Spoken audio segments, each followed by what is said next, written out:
Bonjour. Savoir lire un schéma relationnel, c'est bien, mais retrouver des informations précises, c'est l'objet de plusieurs questions de l'épreuve UE8 du DCG.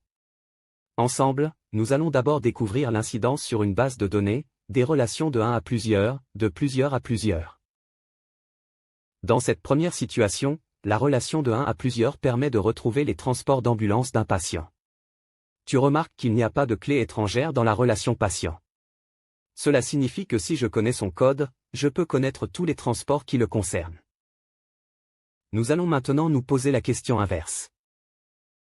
Pour un transport, qui est le patient concerné? Tu remarques que la clé étrangère est placée dans la relation « transport ». Cela signifie qu'elle a la même dépendance fonctionnelle que la date ou le lieu de départ. Je peux dire que, si je connais un code transport, je connais un et un seul patient. Nous allons vérifier dans la base de données si cette relation est vérifiée, dans les deux sens. Dans la table patient de la base de données, nous avons 3 patients identifiés par leur code. Dans la table transport, observez les lignes surlignées en bleu, ce sont tous les transports du patient P001, Martin Dupont. C'est exactement ce qu'on appelle une relation de 1 à plusieurs. Dupont peut avoir plusieurs transports, car il est présent plusieurs fois dans la clé étrangère de transport. Nous allons découvrir maintenant ce qui se passe à l'inverse.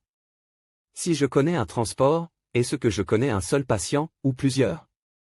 Regardons chaque ligne de la table transport, on remarque qu'il n'y a qu'un seul patient par transport. Le déplacement, T101, ne concerne que Martin Dupont. Regardons maintenant les relations de plusieurs à plusieurs.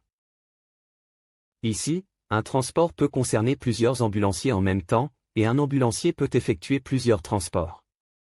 Cette fois, seule une table intermédiaire est le pont indispensable. Ici, elle s'appelle « Effectuer ». Regardons ce qui se passe dans la base de données. Observe la table effectuée. Elle contient toutes les associations entre transport et ambulancier. Les lignes en rose montrent que le transport T101 a mobilisé 2 ambulanciers, S01 comme conducteur et S02 comme auxiliaire. Si on regarde l'ambulancier S02, on voit qu'il apparaît dans 3 lignes de la table effectuée, il a donc participé à 3 transports différents. C'est la table intermédiaire qui permet de gérer cette double multiplicité. Nous verrons dans une prochaine vidéo, le cas de la relation réflexive et l'identification relative, 2 thèmes qui ont fait l'objet d'une question en UE8.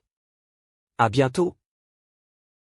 Retrouve tous les clips sur www.3minutes.online.